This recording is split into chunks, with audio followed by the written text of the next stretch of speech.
to this Greg's Bass Shed lesson. Today we're going to look at the bass line from The Great Flood by Joe Bonamassa.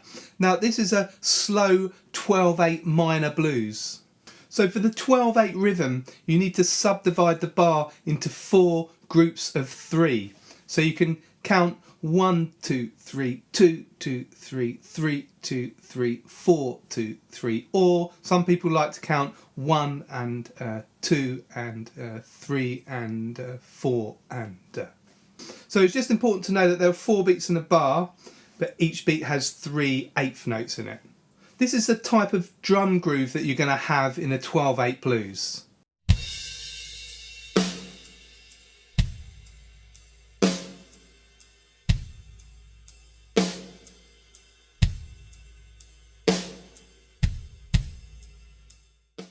As I said, this tune's a minor blues, so it's in a minor key, and it has mostly minor chords in the chord progression. Now the minor chords add to the kind of melancholic nature of this slow blues song.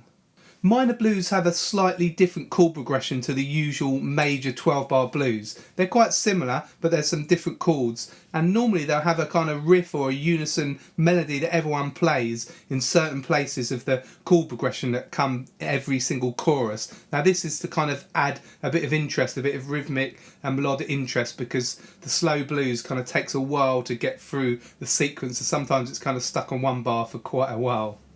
Let's look at the chord progression for The Great Flood. So as I said, it's a 12 bar. So we've got a bar of G minor, a bar of C minor, and then we've got this kind of riff here, which is G minor, E flat, G minor, D. Okay, that's in one bar. So on each beat there's a chord change, and it happens again in bar 4. And then bar 5 and 6 we've got C minor, and then bar 7 and 8 we've got this riff again.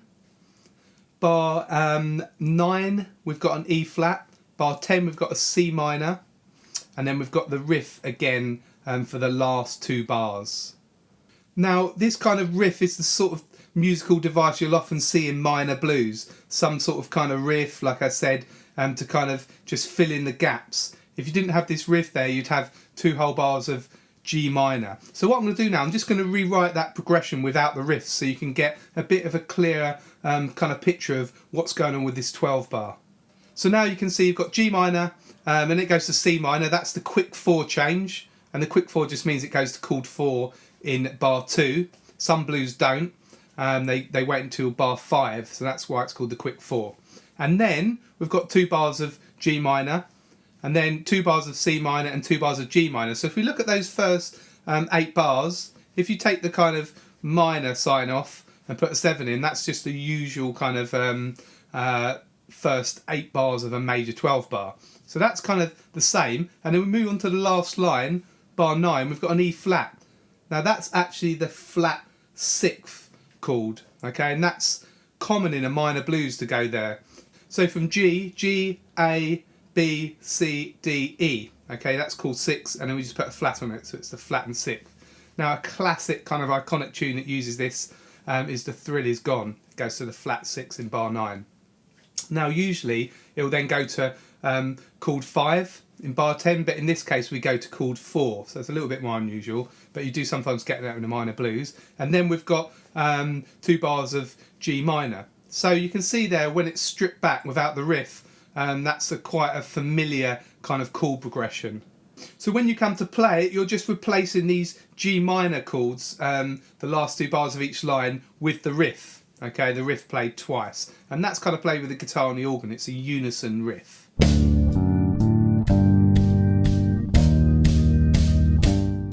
Now if we look at the actual bass line, there's 3 versions of this song that I've been listening to. There's the studio version from the album, there's the live at the Albert Hall version, and live at Shepherd's Bush. I think they were both on the same tour actually, around the same time, but not totally sure about that. But there's kind of 3 different versions. Now the studio version has got a kind of, the bass line kind of stays the same really. There's not that much of interest in it. It still sounds great, but in the live versions there's kind of more things going on with the bass line. I'll start with the studio version because we can get a kind of basic version, a basic chorus of the bass line.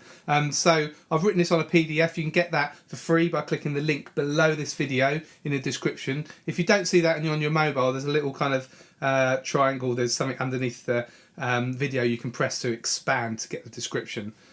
So yeah, it's really handy just to have that PDF now for this lesson. Initially you'll just be playing root notes, okay, and these slow minor blues, you can't really do that much with the bass line. It's going to be mainly root notes. Now what we're going to do is we're going to play on beats 1 and 3, okay, so but make sure you just hold the note on and take it off as you count beat 2. So on a G, 1, 2, 3, 2, okay, 1, 2, 3, off, 2, 3, 3, 2, 3, off. Okay, that kind of makes more impact with the bass line. If you just hold it on, sort of gets lost. Okay, so make sure that you kind of really cut that note off, and you can cut it off as you hear the snare, bang. So 1, 2, 3, bang. So 1, 2, 3, off, 2, 3, 3, off. Okay, so it really helps and to lock in with the drums there. Now, if you don't know, just the root note is the main note of the chord, the bottom note usually. So if you're looking at the chord chart, it's just a letter. So G, M just stands for, the root note is G, the small m is a minor chord, okay? So that's what the root note is if you don't know. So remember, you're going to be counting 1, 2, 3, 2, 2, 3, 2, 3, 4, 2, 3, or 1 and 2, and keep that rhythm really in your head. It's easy to hear from the drums. Just kind of keep that going the whole time so you know where you are. Now it's quite easy to get lost in the slow blues because each bar's quite long. Okay, so you really need to kind of just keep aware of where you are in the sequence. We'll now try bars 1 and 2. So you play G twice, C twice. Remember the counting. I'll count along the whole time. Okay, and I'll give you 2 whole beats in. 3, 2, 3, 4, 2, 3, 1, 2, 3, 2, 2, 3, 3, 2, 3, 4, 2, 3, 1, 2, 3, 2, 2, 3, 3, 2, 3, 4, 2, 3. Okay, so that's what you kind of need to do in your head, or just kind of don't necessarily have to count if you can just hear it with the drums and follow the drums. Then when we get to the bars with the riff, we just kind of play on each beat. So we're going to play G, E flat, G, D. Okay, so we've got G here, obviously, E flat on the 6th fret of the A string, D on the 5th fret of the A string. Okay, so just try that with me. I'll give you 2 beats in again. Remember, you're playing on each beat. 3, 2, 3, 4, 2, 3, 1, 2, 3, 2, 2, 3, 1, 2, 3, 2, 2, 3, G, 2, 3, E flat, 2, 3, G, 2, 3, D, 2, 3. So that's the kind of last 2 bars of each line. Okay, I've made up a kind of rough backing track with organ and drums, so I'll just play that now. So a whole chorus. This is called chorus 1 on the PDF, or you can just use the chord chart, whatever you find easiest. We'll just play through that once, and you join in if you want to. You'll get a counting as well to the backing track. 3, 2, 3, 4, 2, 3.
If you're enjoying this lesson, then don't forget to subscribe to my Greg's Bass Shed channel. You can do that by clicking the red subscribe button below.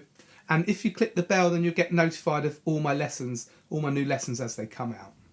Now let's spice up the bass line a bit. So we're going to keep the same basic pattern here. We're just going to add a few notes here and there. So I've taken these out of the different versions. I've just kind of made up another chorus. This is chorus 2. We've got a few extra notes in there. Now, you don't want to be busy at all on a slow 12/8 blues. If you listen to them, most of them are really played kind of very sparse and stripped back. So you don't really want to kind of overplay and start putting loads of notes in, but it's good just to have a bit of variety. So we start the first bar. 1, 2, 3, 2, 2, 3, 3, 2, 3, 4. Okay, so that's just a pickup to C. 2, 3, 2, 2, 3, 3, 2, 3, 4, 2, 3. Okay, that comes on the last 3 of the bar. 4, 2, 3, 1. Okay, so that's just a pickup there. Just gives a bit of interest. And if we look in bar 3, G, E flat, G, D. Okay, we're coming back down with a B flat there, back down to the G. Okay, that's on the last beat of the bar.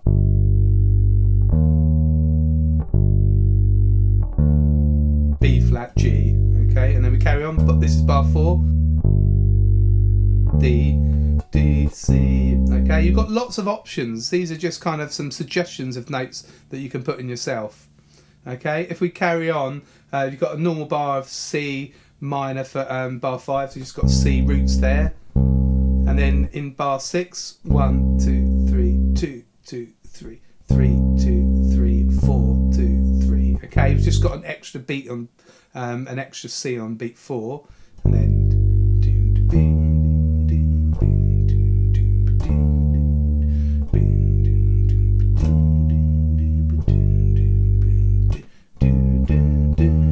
Okay, a kind of classic slow blues bass walk up there. And what you do, so this is the last bar of the second line, and bar 8, you just, on beat 4, don't play beat 4, don't play the D, and then you're just going to do this walk up to the last line. C, D, E flat for the last line. Okay, so that last bar, bar 8, 1, 2, 3, 2, 2, 3, 1, 2, 3, off, do, do, do. Okay, it's quite a nice little thing there to have that rest at the beginning of beat 4, and then last line, E flat.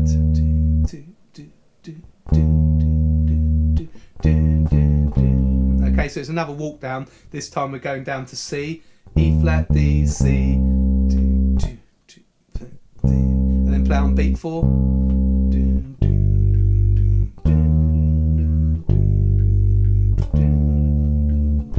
Okay, so that's just some extra notes there. To give you some different ideas, see what you can put in yourself. Try and play that through, and then you can play it through with the backing track. Now make sure you've got the PDF. You can get that by clicking the link below, because I've written out another version, another chorus called chorus 3. Now this is an almost exact copy of what the bass player is doing on the live in at the Albert Hall version underneath the first guitar solo. Now the bass player is a guy called Carmen Rojas. I think that's how you pronounce it. Now he's a really great bass player. He's got a fantastic CV. He's played with the likes of David Bowie, Rod Stewart, Eric Clapton, Stevie Wonder, just to name a few. Have a look. He's a really interesting guy. He plays a 5-string on these live versions. Now some of the notes he kind of uses the low E flats, Ds and Cs, but it works equally well on a 4-string. So the basic framework is the same. But he does a few different things. So we start on the G, 2, 3, 4, 5, 6, 1, 2, 3, and he's got a pickup note. Okay, a pickup note, a pickup G to the C, 3, 2, to C, 2, and then another pickup note to the G. Okay, so that's a D, G. Now for that riff, he's playing the G's an octave higher. E flat, G, and he's got this nice little riff here. Okay, that's just an arpeggio. An arpeggio on D, root, 3rd, 5th, G. Okay, so from bar 3.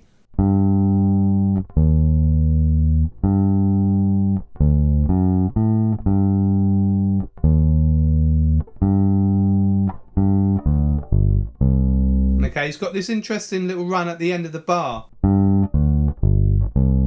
That's a kind of a G chord really, and it is against the D chord.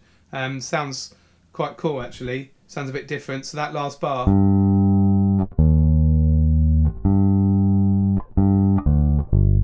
then to C, it's this second line.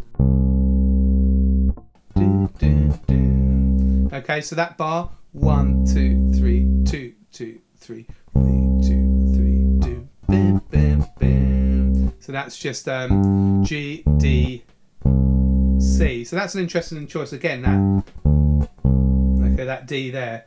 That's a kind of G chord again on the last beat, and then he's doing this chromatic run which goes down fret by fret. C, B, B flat, A. Okay.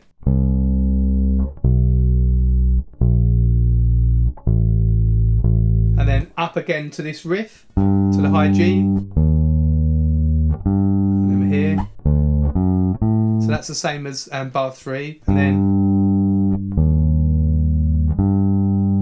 rest.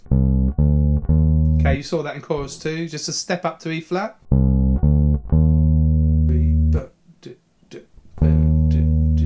And then a D, D, C, D, D, D, D, D. Okay, now here you'll see on the PDF, if you've got the low C, you can play that one there. So, boom, boom. Okay, down to the C. But if you've got a 4-string, just go back up to the G.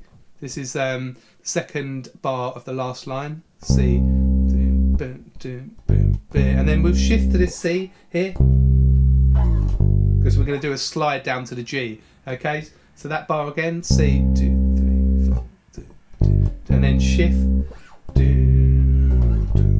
okay, so you can get a nice slide, G, E flat, G.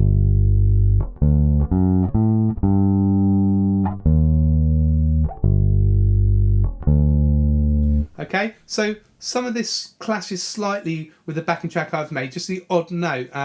But when he plays with the band on a live version, sometimes the organist will slightly change what he's playing, and they'll be kind of doing something, feeding off each other and playing something together. But have a listen now to be playing that third chorus with the backing track. 3, 2, 3, 4, 2, 3.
You've now got some options now as you play through each chorus. Don't overdo it, but you can mix and match these notes and try and see which ones sound good. You can put different pickup notes in yourself, different kind of arpeggio patterns. You can do this kind of one from the G to the C. G, B flat, D, C. Okay, there's a lot of options, but as I said, don't overdo it in this slow 12/8 blues. You just need to keep it. It's all about playing in the pocket and just kind of keeping it quite sparse. Now the last solo of the song just loops the riff section, G minor 7, E flat, G minor 7, D. Just round and round on the studio version, kind of just plays the same thing round and round, but it sounds great. It kind of really builds up during the guitar solo. So just try that now with me. I'll give you a count and we'll just do it with a backing track loop of that ending section. 3, 2, 3, 4, 2, 3.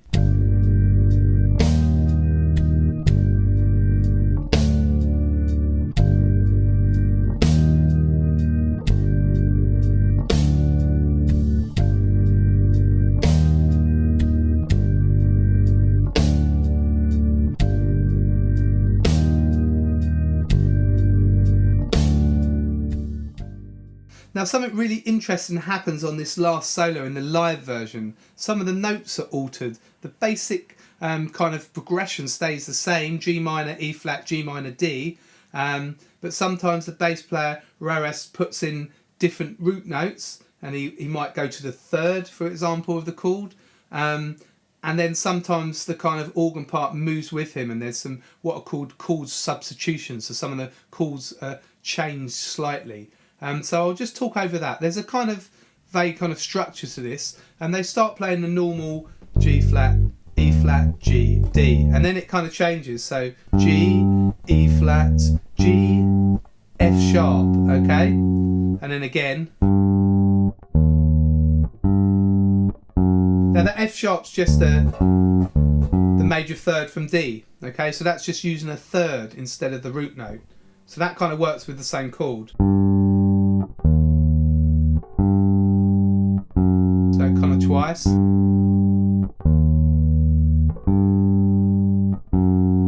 And then we've got a F. That's a kind of passing note, or that might be the kind of seventh, the flat seventh from the G minor chord. So you've got F, E flat, D, D. Okay, so there's some real chromatic movement there. If we look from halfway through the second bar, G, F sharp, F, E flat, D, okay? So that's a kind of nice little riff at the end of the third bar. D, C, B flat, and then we've got G. Okay, that's the one I showed you earlier actually. G, B flat, D, C. Okay, it goes to a kind of C for the E flat. There'll be alternate chords happening from the organ there, and then E flat, and then so you've got F sharp, the third again of D, the fifth of D, and then back to G again. Okay, I'll just play that line.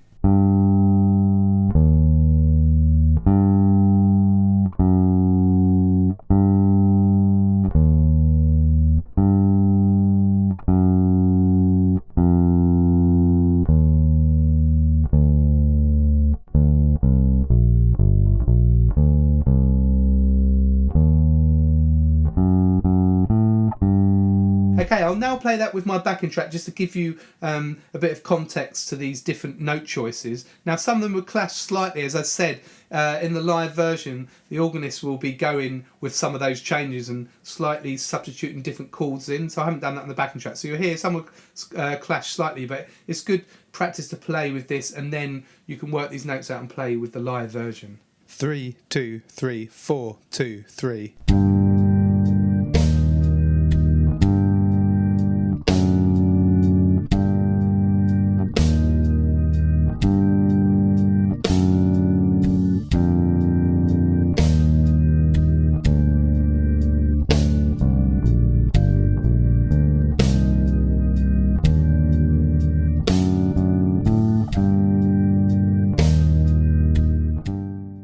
You've now got everything that you need to play through with whatever version you want.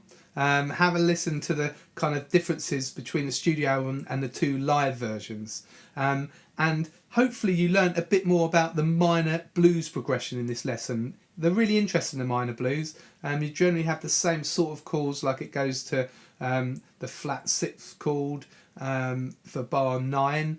And then you often have a new riff or a melody or unison thing that the whole band plays, so a little hook or something like that. So yeah, listen to some more minor blues. They're great, and especially the slow 12/8 ones. Now you can purchase the backing track I've made for this. I'm starting to make up backing track packs now from the lesson.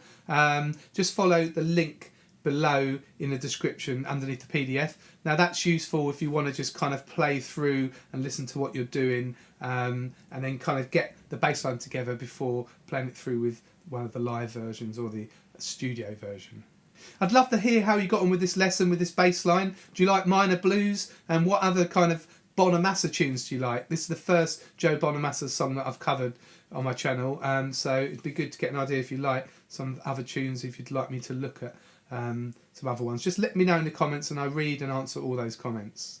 If you felt that you got value from this lesson, you can always support me keeping these YouTube videos and PDFs free by buying me a coffee. They're $5 coffees, you can see at the bottom of the screen here, or there's a clickable link in the description. Now the description's got loads of stuff in there, loads of links, so check that out. I put kind of loads of stuff in underneath each of my videos, so go and have a look at the website as well. There's more videos on there. You've got a merch page. I've got all these t-shirts here, different t-shirts on there. Go and have a look. You can get all the PDF booklets. You can purchase those for all of the first 150 videos, so that's really handy just to have to work through. Yeah, there's loads more stuff on there, so just go and check out the website. It's gbshed.com. This is Greg from Greg's Bass Shed. Hopefully I'll see you very soon in the next video.